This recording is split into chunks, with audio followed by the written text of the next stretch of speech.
Il-kap tal-Partit Nazzjonalista Adrian Delija laqa fid-dar ċentrali lill-ambaxxaturi, konsli u dinjitarji oħra li jiffurmaw parti mill-korp diplomatiku f'pajjiżna.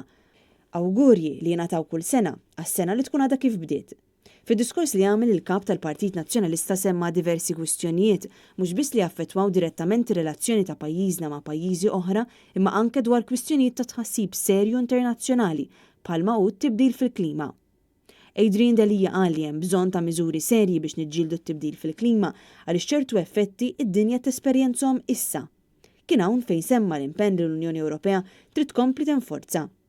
Tema oħra li semma l-kap tal-Partit Nazzjonalista Adrian Delija fid-diskors tiegħu kienet dik tal-immigrazzjoni u kif Malta ma tistax taffaċċja l-kriżi fil-Mediterran waħedha. Hawn għamel referenza għal kriżi dwar is-sitwazzjoni fil-Libja u kif bħala Partit Nazzjonalista qed iżomm ruħu aġġornat dwar dak li għaddej fil-pajjiżi tal-Afrika ta' fuq. Adrian Delija tkellem ukoll dwar kif anke matul din is-sena il-Partit Nazzjonalista se jkompli jiġġieled il-bżonn li jkollna governanza tajba f'pajjiżna sabiex il-Partit Nazzjonalista jassigura tmexxija nadifa tal-pajjiż.